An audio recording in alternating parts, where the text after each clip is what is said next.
옆 사람과 인사 한번 합시다. 당신을 통해 하나님을 나타내기를 원하십니다.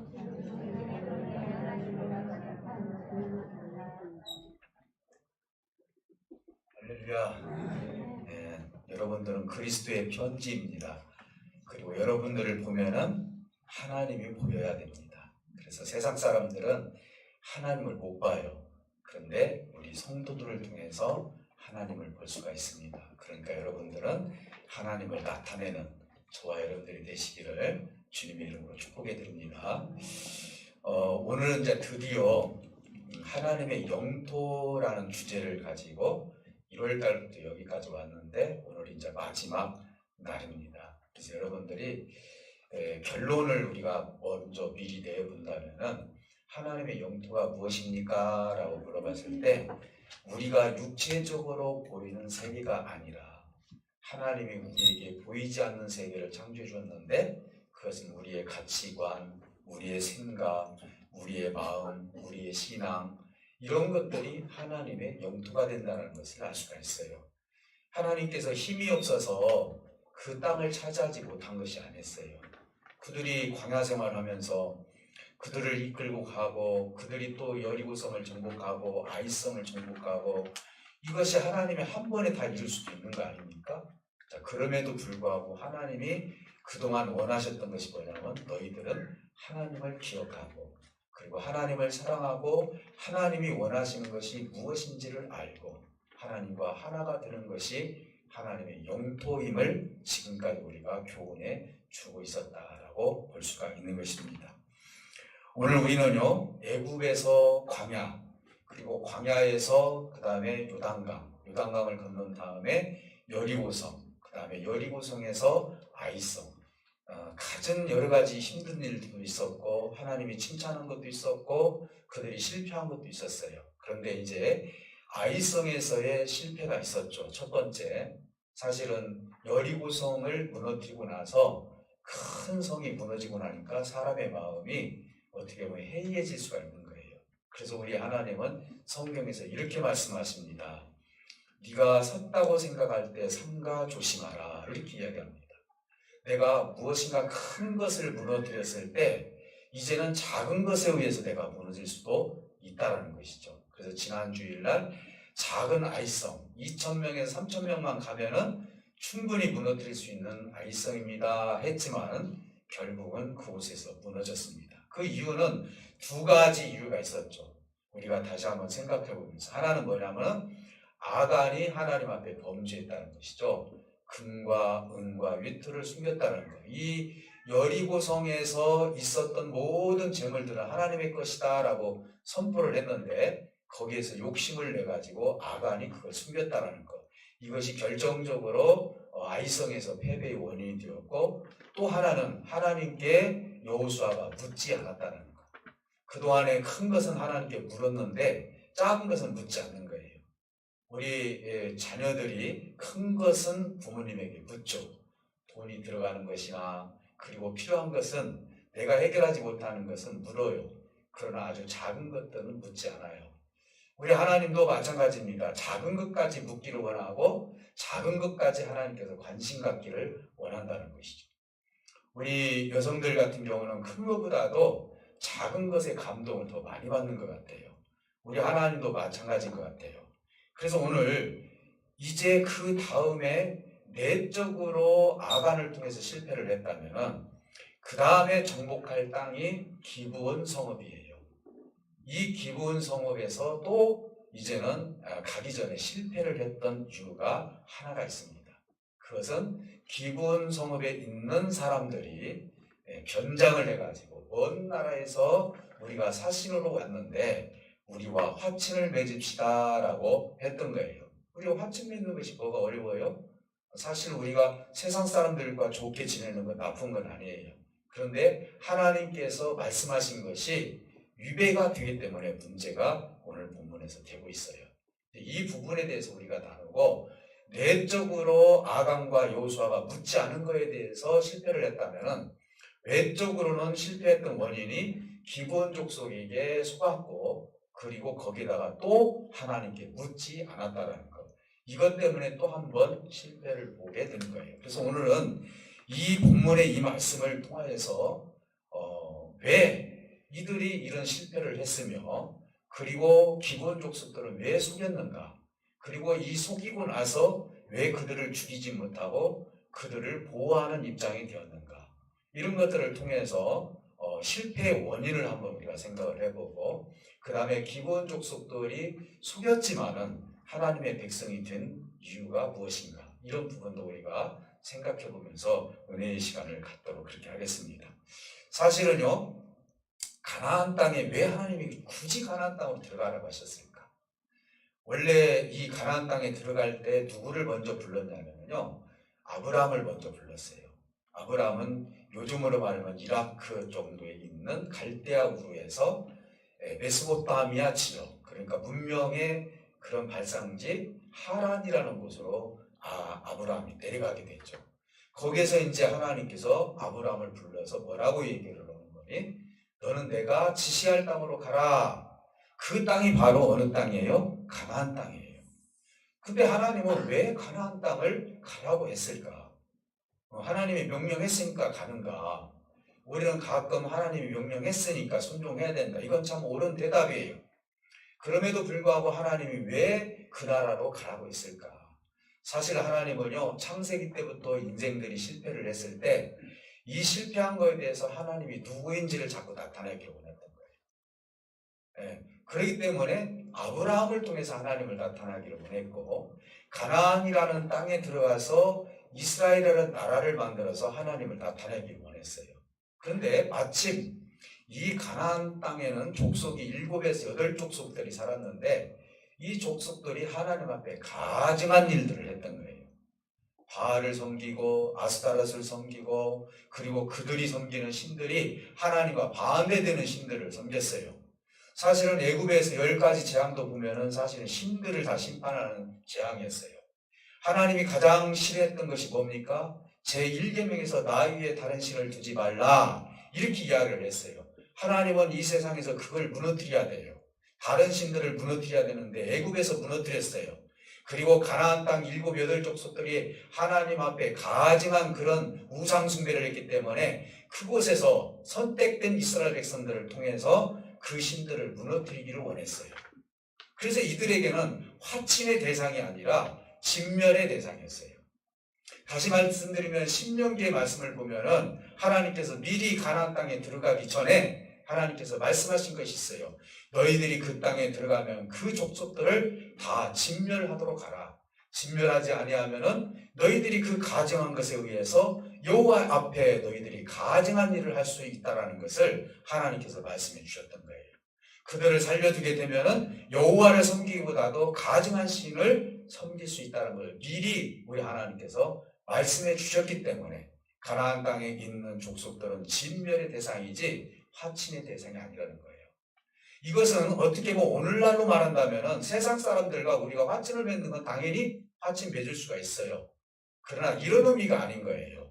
이스라엘 백성들을 통해서 하나님을 나타내야 되기 때문에 하나님의 거룩함을 나타내려면 그들의 신들을 먼저 다 진멸을 해버려야 되는 겁니다. 그런 의미에서 우리가 놓고 본다면 하나님은 가나안 땅을 갈 수밖에 없는, 그리고 그곳에서 가증한 일들을 심판할 수밖에 없는 공의로운 하나님께서 가나안 땅을 선택했다는 것을 우리가 알 수가 있는 것입니다. 사랑하는 성도 여러분, 오늘 우리는 여기서 몇 가지 교훈을 얻게 되는데, 첫 번째, 그들이 실패했던 원인, 아이성에서도 실패했지만 기본 족속에게 왜 속았는지에 대해서 우리가 한번 생각해 볼 필요가 있는 거예요. 그것은 뭐냐? 자신들을 알아주고 자신들을 높여주었기 때문에 거기서 여호와를 잠깐 잊어버린 거예요. 우리가 가끔 누군가가 나를 칭찬하게 되면은요, 그 사람에 대해서 좋게 여길 때가 많이 있어요. 세상에서 칭찬과 우리가 하나님 앞에서 칭찬을 받는 것은 달라요. 세상에서 우리를 칭찬해 주는 것은 좋은 의미도 있겠지만은 그 사람의 목적을 달성하기 위해서 우리를 높여주고 칭찬하는 경우들이 있어요. 그래서 많은 사람들은 그것 때문에 물질의 손해도 보고 또 때로는 이것 때문에 내가 어려운 일을 당하기도 하는 것이에요. 근데 오늘 여기에서 이스라엘 백성들은요, 어떻게 보면 칭찬을 세상 사람들한테 칭찬을 받은 적이 없어요. 가만히 제가 이 말씀을 묵상을 하면서 보니까 애굽에서는 종살을 했죠. 광야에서는 가려고 하면은 아멜렉 족속이 막죠. 이 족속이 막죠. 그리고 죽이려고 하죠. 어떻게 보면 지금까지 흘러오면서 제대로 그들을 칭찬해주고 높여준 적이 없다라는 것이죠. 단지 그들이 합세했던 것은 이드로의 족속, 모세의 장인의 족속이 잠깐 그들과 함께 했을 뿐이지 사실은 그들이 지금까지 칭찬받고 높여주는 것을 받고 그것을 들어본 적이 없었던 거예요. 우리가 부모님으로부터나 그리고 가족에서 내가 너를 사랑한다라는 그런 말을 한 번도 들어보지 못한 사람이 누군가에게 사랑을 받았을 때 거기서 오는 감동은 다른 거예요. 근데 이스라엘 백성들에게도 하나님으로부터는 사랑을 받았지만은 이방 족속들에게는요, 내가 칭찬을 받고 높임을 받아본 적이 없었다는 것이죠. 그저 그 민족을 죽이려고만 했지. 그러다 보니까 결국은 하나님을 순간적으로 잃어버렸고 판단이 흐려졌다고 볼 수가 있는 거예요. 사실 아이성에서도 하나님께 묻지 않았던 것이 실수였지만은 오늘 이 기브온 족속들이 했던 이 행동을 놓고 봤을 때 우리가 충분히 속을 수도 있겠구나라는 생각을 가질 수가 있는 것입니다. 그들은 어떻게 보면은요, 꾀를 내어서 이제는 이스라엘 백성들에게 우리가 죽임을 당하지 않아야 되겠다라는 생각을 갖게 된 거예요. 그 꾀를 왜 냈느냐? 사실은 기브온 족속들은요, 나름대로 이스라엘 백성들이 어떤 백성들인지를 알고 있었어요. 그들의 고백을 통해서 보면 알아요. 여호와께서 했던 행적을 보았고, 그리고 하나님께서 한번 그들을 약속했던 그런 모든 것들은 반드시 이룬다라는 것을 기브온 족속들은 알고 있었던 거예요. 그래서 여기서 우리가 살 길은 이스라엘 백성들을 속이는 것밖에 없다. 이렇게 생각을 한 거예요. 거기에 7, 8 족속들이 있었는데 나머지 족속들은 연합군을 조성을 한 거예요. 왜 그렇습니까? 여리고성이 무너지죠. 아이성이 무너지죠. 그리고 요단에 있는 두 왕이 죽죠. 이런 것을 놓고 봤을 때 저들이 오는 곳곳마다 다 승리해요. 그러니까 얼마나 이 가나안 땅에 사는 족속들이 힘이 들었겠어요. 마음의 불편함과 불안함이 있을 수밖에 없습니다. 우리가 연합하지 않으면은 저 민족에게 우리가 죽을 수밖에 없다. 인간적으로 그들이 생각할 때는 우리가 연합을 하자 했는데 기브온 족속만큼은 이 연합군대에서 빠졌다는 것이죠. 왜 그럴까요? 이들은 이스라엘의 하나님을 알고 있었어요. 속인다는 것은 잘못된 것이지만 우리가 도무지 하나님의 역사 속에서 빠져나갈 길이 없다. 우리가 살 길은 그들과 화친을 맺는 것밖에 없다라고 생각을 했던 거예요. 그들은 이제 사신으로 변장을 합니다. 그래서 오늘 본문 읽어보지는 않지만 어떻게 변장을 합니까? 전대, 곡식을 담는 자루가 다 찢어져서 헤어진 거 꼬매고 흠 것처럼 만들었고요. 그리고 포도주 부대도 가죽 부대도 다 기운 것으로 만들었고요. 그리고 신도 기운 신을 신었고요. 그리고 옷도 낡은 옷을 입었고, 그리고 거기다가 떡도 말라버리고 거기에 곱하기가 난 떡을 가지고 이제 이들이 사신을 위장을 했습니다. 왜 그렇습니까? 가나안 땅에 있는 모든 족속은 죽는다는 것을 알기 때문에 우리는 먼 나라에서 왔다는 것을 위장을 했던 거예요. 이들은 살 길은 만약에 이 땅에 있었는데 우리와 화친을 맺읍시다 하면은 신명기에 있는 말씀처럼 그들에게는 화친을 맺을 수가 없었던 거예요. 다 진멸의 대상이죠. 이걸 기브온 족속들이 알았던 거예요. 사랑하는 성도 여러분, 그래서 이제 우리와 조약을 맺자면서 이스라엘 진영으로 들어왔어요. 이스라엘 진영에 들어오니까 몇 사람이 보니까 당신들은 먼 나라에서 온 것 같지가 않소. 가나안 안에 있는 사람들 같은데 어찌 당신들과 우리와 화친을 맺을 수가 있겠소? 라고 하면서 이들을 바로 여호수아에게 데리고 갑니다. 여호수아는 여기서 실수를 하게 되죠. 여호수아는 몇 가지 묻게 됩니다. 그런데 이들이 이런 대답을 합니다. 당신들은 애굽에서부터 여기까지 당신들이 믿는 여호와께서 인도하신 줄 압니다. 그들 여호와께서 하셨던 모든 행적들을 우리가 들었고, 그리고 이것을 통해서 당신들의 그 모든 계획은 이루어진다는 것을 알기 때문에 먼 나라에서 왔던 우리들이 여기에 있는 장로들, 그러니까 자기 나라에 있는 장로들, 그러니까 선각자들이죠. 지식 있는 자들, 장로들과 백성들이 우리가 거기에 가서 화친을 맺는 것이 좋을 듯하다 해서 우리가 먼 나라에서 이렇게 오지 않았느냐. 보시다시피 우리가 올 때 얼마나 먼 곳에서 왔는지 옷은 찢어지고 전대도 다 찢어져서 기었고 신발도 다 달았고 보시다시피 우리가 여기까지 화친을 맺으려고 왔나이다. 그러면서 나라라고 얘기해요. 우리나라의 장로들과 백성들. 그러면 우리가 화친을 맺는다는 것은 이스라엘 나라를 인정을 한 거예요. 나라로. 지금 완전히 이 땅을 정복하지 않은 상태예요. 가나안 땅을 정복하지 않은 상태에서 자기 나라를 갖다가 지금 인정을 해주고 칭찬을 해주니까 더 이상 들을 이유가 없다라고 생각했던 여호수아는 화친을 맺게 된 거예요. 여러분 화친을 맺을 때는 어떻게 맺습니까? 화친 조약을 맺습니다. 그리고 맹세를 합니다. 그리고 서로 떡을 떼면서 먹으면 이제 화친이 맺어지는 거예요. 여기서는 더 이상 이 화친을 어기는 것은 죽음이에요. 그리고 이스라엘 백성들은 특히 화친을 맺게 되면 여호와의 이름으로 화친을 맺기 때문에 이것을 어기는 것은 여호와의 이름을 더럽히는 것과 같은 거예요. 그래서 결국은 화친을 맺게 되었습니다. 사랑하는 성도 여러분, 이스라엘 입장에서는 우리가 충분히 이해할 수가 있었어요. 왜? 자기 나라를 인정해 주었기 때문에. 그러니 여기에서 결국은 머리를 숙이고 나라를 인정했던 기브온 족속들, 그가 큰 나라인 줄 알았던 여호수아는 결국 화친을 맺고 말았던 것입니다. 본문에서는 이렇게 말을 합니다. 어떻게 할지를 여호와께 묻지 아니하였더라. 화친을 맺기 전에 여호와께 어떻게 해야 되겠습니까? 라고 묻지 아니하였더라. 이렇게 성경은 기록되어 있어요. 자, 그러면 화친을 맺을 때 여호와께서는 무엇을 하고 계셨습니까? 왜 여호와께서는 침묵을 하셨을까요? 이 부분도 우리는 한번 생각해 볼 필요가 있는 거예요. 사실은 이들이 하나님을 빼놓고 화친을 맺었던 것은 그들의 자만심이었어요. 아, 이제는 우리를 나라로 인정을 하는구나. 그리고 우리를 무서워하는구나. 그러니까 우리가 저들과 화친을 맺는 것은 어떻게 보면 우리가 위에서 있고 그들을 종으로 삼는 건 나쁜 것만은 아니구나라고 하면서 화친을 맺었던 것입니다. 사실 이따가도 말씀을 드리지만요, 저는 이 본문 말씀을 보면서 무슨 생각을 했냐면 여리고성에서 라합의 가족들이 구원받은 거예요. 그는 여호와를 인정했던 것이죠. 이들이 살기 위해서 인정을 하기는 했지만 하나님께서는 그것을 믿음으로 보지 않았는가.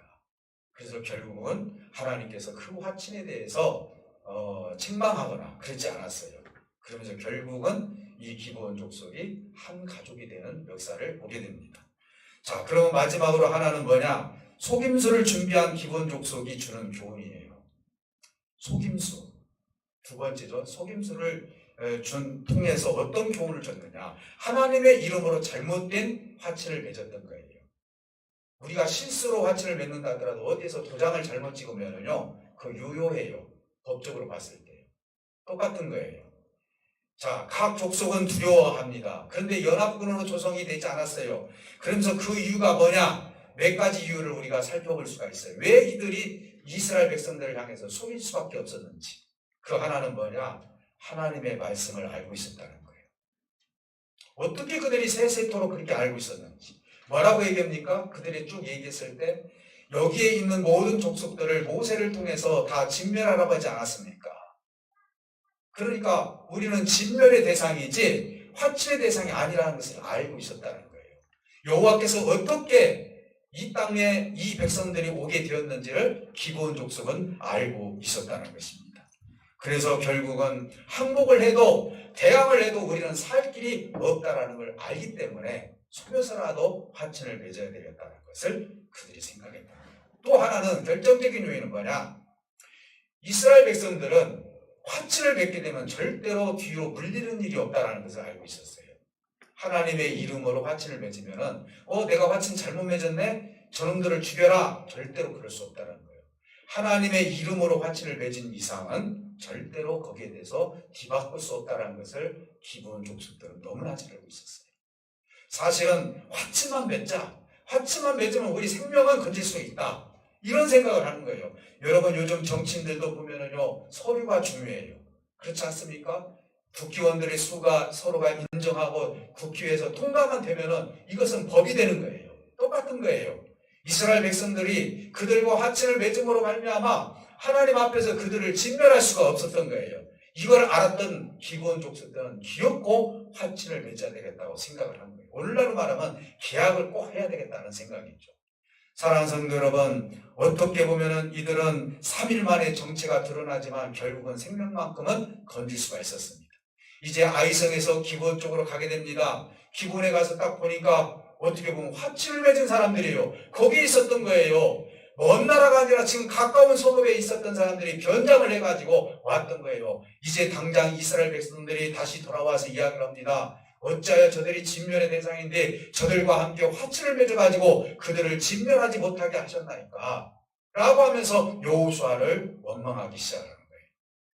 사랑하는 성도 여러분, 이제 이 화친을 침묵했던 이 모습 속에서 여호수아는 또 이런 얘기를 합니다.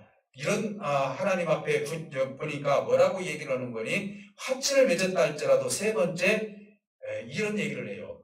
하나님의 이름이 들어가 있기 때문에, 그리고 하나님의 이름으로 약속을 했기 때문에 그들을 죽일 수가 없느니라 라고 이야기합니다. 자, 여기서 우리는 몇 가지 교훈을 우리가 얻을 수가 있어요. 그것이 이제 마지막 부분인데, 인간이 실수를 했고 기본 족속이 속였다 할지라도 하나님은 이것을 선으로 사용하신다. 선으로.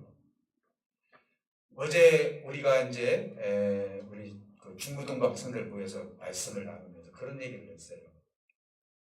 예루살렘 교회가 최초의 교회인데, 예루살렘 교회가 핍박을 받았던 것, 어려움을 당했던 것은 하나님이 계시는데 왜 이렇게 어려움을 당해야 되느냐. 근데 이들이 다 흩어졌다. 근데 결국은 결과론적으로 봤을 때는 아시아에서도 교회가 생기고 유럽에도 교회가 생겼다. 하나님은 우리가 생각할 때는 고난과 역경과 어떻게 보면 실수한 것 같고 어떻게 보면 내가 내 생각을 한 것 같지만 결국은 이것을 하나님은 선으로 돌리더라. 오늘 여기서도 마찬가지예요.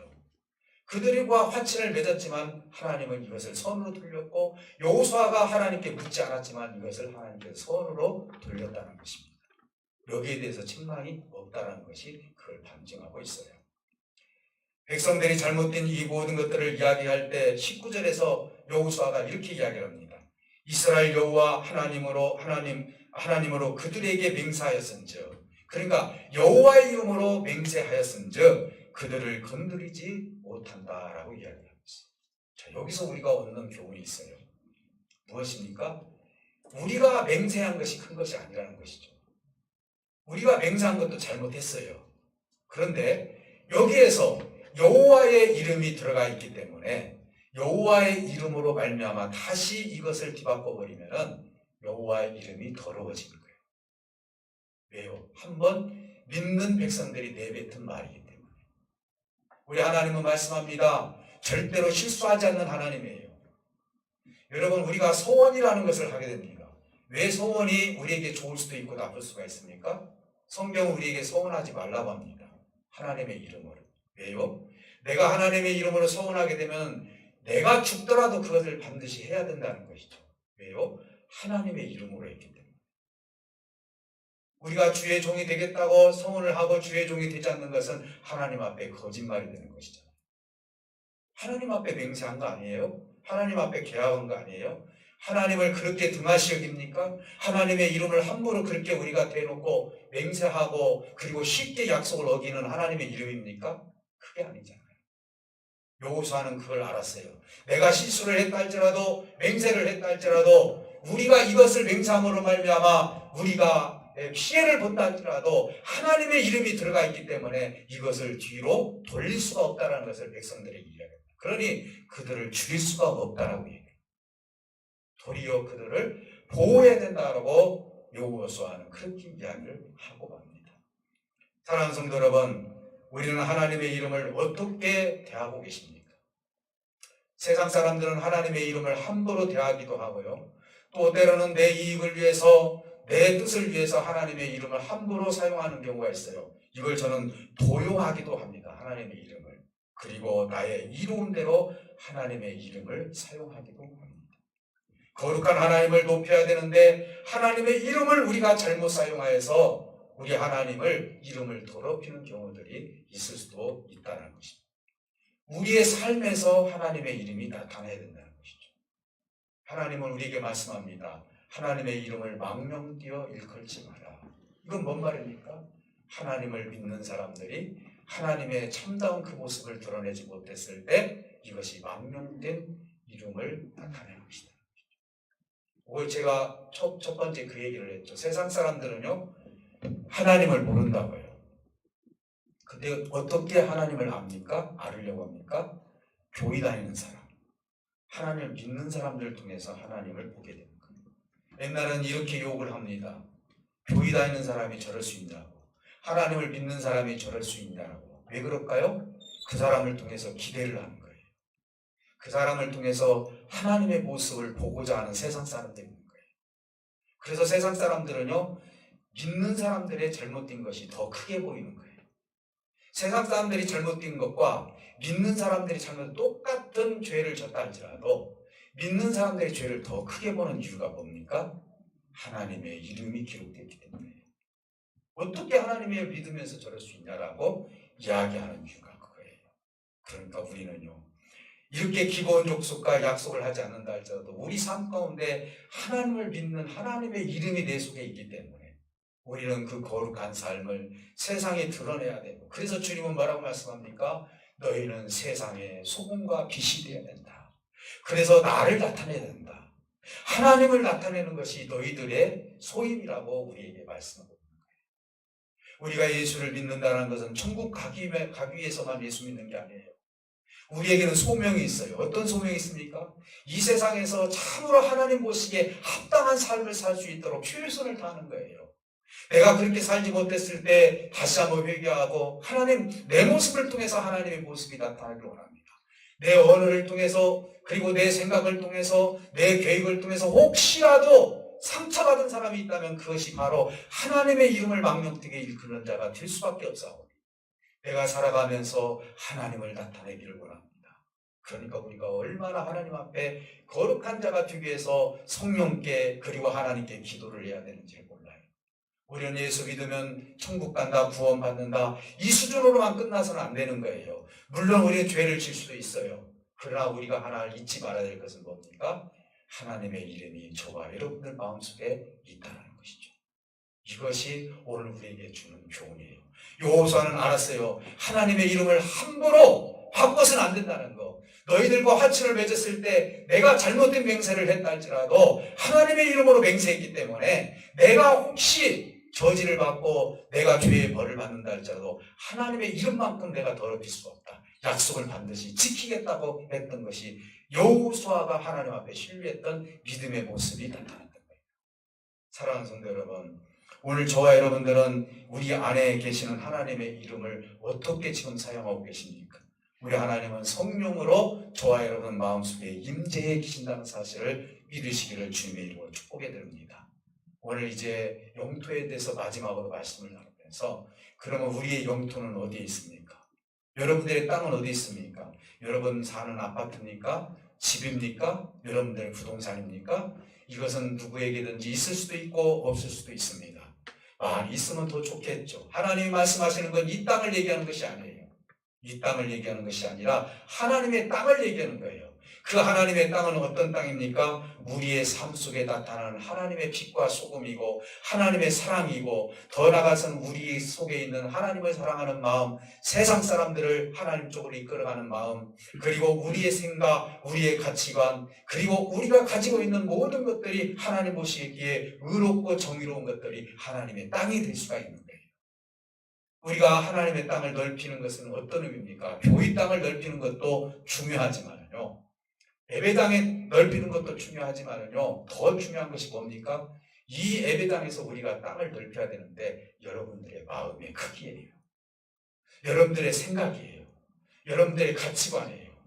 여러분들이 하나님을 믿고 내가 가치관을 가지고 내 손자, 손녀들한테 어떤 것을 내가 그들에게 전수를 해줘야 되느냐, 어떤 마음을 줘야 되느냐, 어떤 생각을 그들에게 줘야 되느냐, 어떻게 하나님을 섬길 수 있도록 그 땅을 그들에게 전수시켜 주느냐, 이것이 우리가 해야 할 일이라는 거예요.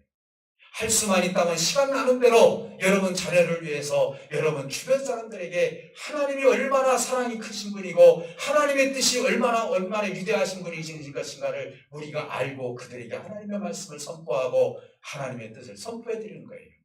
여러분, 애굽에서 가나안 땅까지 오기까지 하나님께서는 한 번에 올 수도 있는 거예요. 얼마든지 올 수도 있었어요. 그런데 하나님께서는 왜 그 기나긴 세월 430년 동안 그리고 40년 동안 그런 모든 세월 속에서 그들을 연단시키고 그들의 마음을 다 연단시켰던 이유가 뭡니까? 그들의 마음부터 하나님의 땅으로 만들기 위한 하나님의 계획이 그 속에 들어있었던 거예요. 여러분, 아무리 좋은 건물이라 할지라도요, 그 건물 속에 누가 있느냐에 따라서 그 건물의 가치는 달라지는 거예요. 아무리 좋은 그릇이라 할지라도요, 그 그릇 속에 무엇이 담겨져 있느냐가 중요한 거예요. 오늘 사랑하는 성도 여러분, 내가 아무리 아름다운 예배당에서 그리고 내가 하나님을 믿고 아무리 좋은 곳에서 산다 할지라도 하나님에 대한 그 마음을 내가 간직하지 않고 하나님의 그 뜻을 이루지 않고 그리고 하나님의 모습을 나타내지 않는다면 그 그릇은 결코 좋은 그릇이 될 수가 없는 거예요. 우리 교회가 좋은 교회가 된다는 것은 어떤 의미입니까? 하나님의 땅을 넓히는 거예요.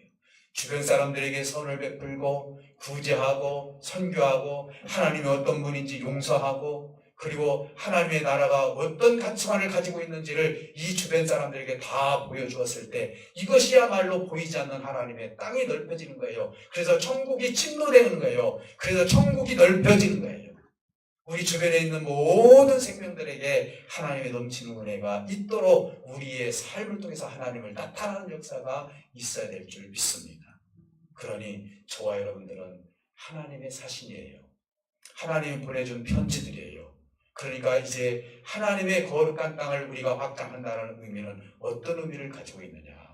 우리가 재물을 가지고 있는 것이 아니라 그것은 우리가 하나님을 또 줄 수도 있고 하나님 축복해 줄 수도 있지만 더 중요한 것은 뭡니까? 하나님을 나타내는 것이다.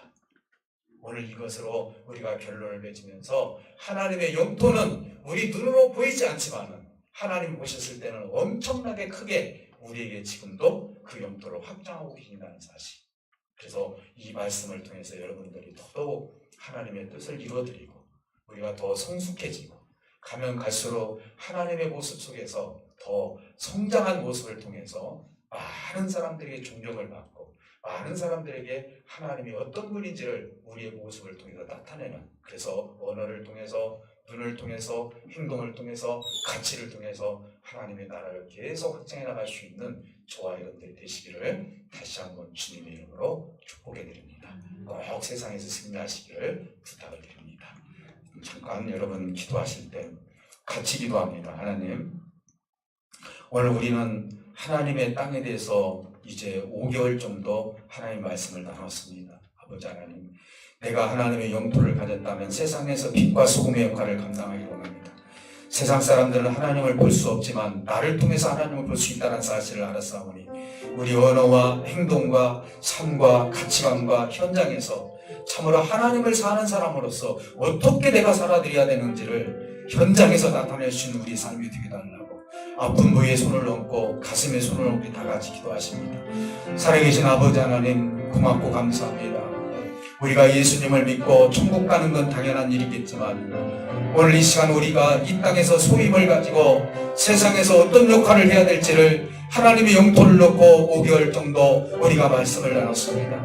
아버지 하나님, 이 땅에 많은 것들이 있지만 우리가 넓혀져야 할 땅이 무엇인지를, 하나님의 나라가 어떻게 넓혀지는지 믿음으로 사랑으로 빛과 소금으로 세상 사람들에게 하나님을 나타내게 하여 주셔서 하나님의 거룩한 땅이 넓혀질 수 있도록 은혜를 베풀어 주시기 원합니다. 세상이 우리를 향해서 칭찬할 수 있는 교회가 되게 하여 주시고 우리의 모습을 통해서 나도 하나님을 믿겠노라고 저들의 삶을 통해서 일어날 수 있도록 은혜를 더입혀 주시기 원합니다. 이 건동이 복음화가 되기를 원합니다. 이 아파트에 있는 모든 생명들이 하나님을 알기를 원합니다. 이것이 우리의 소원인 줄 압니다. 내 주변에 있는 모든 사람들이 하나님을 믿을 수 있도록 내 자신이 하나님의 사신이 되기를 원합니다. 아버지 하나님, 기본 족속들이 아버지 하나님 그렇게 살기 위해서 이제 아버지 하나님의 화친을 맺었던 것처럼 이제는 우리가 하나님과 화친을 맺고 내가 어떻게 하나님을 나타내야 될지를 다시 한번 생각하면서 주님의 뜻을 이루기를 원합니다. 하늘문을 열어주시옵소서. 오늘 이곳에 모인 사랑하는 모든 지체들에게 하나님의 하는 은혜와 은총을 쏟아 부어주시기를 원합니다. 오늘 아픈 부위에 손을 얹고 기도하는 생명들에게 하늘의 치료의 강선을 쪼여주셔서 악한 모든 것들에 의해서 아버지 지배받지 않도록 도와주시옵시고, 하나님 말씀을 통해서 전신갑주를 입고 아버지 안의 말씀으로 지배를 받고 세상 사람들에게 하나님을 보일 수 있는 우리의 삶이 될 수 있도록 은혜를 쏟아 부어 주시옵소서. 마음 아픈 분들, 염려하는 분들, 근심하는 분들, 걱정하는 분들, 아픈 부위에 손을 얹고 기도하는 분들, 오늘 이 시간 아버지 치료를 해주시기를 원합니다. 아버지 그리하여서 마음껏 하나님의 뜻을 이루어드릴 수 있는 저들의 삶이 되게 해주시옵시고, 한 사람도 세상에 나오지 아니하고 하나님과 함께 이 땅을 거룩한 땅으로 바꿔나갈 수 있는 우리의 모두가 될 수 있도록 은혜를 쏟아 부어 주시옵소서. 군산 열린교회부터 물이 흘러내려가서 이 동네에, 이 근동에, 군산시에, 전라북도에, 대한민국의, 세계에 하나님의 복음의 역사를 이룰 수 있는 복된 교회가 될 수 있도록 은혜를 베풀어 주시옵소서. 살아계신 예수 그리스도 이름으로 기도하옵나이다. 아멘. 210장 부르십니다.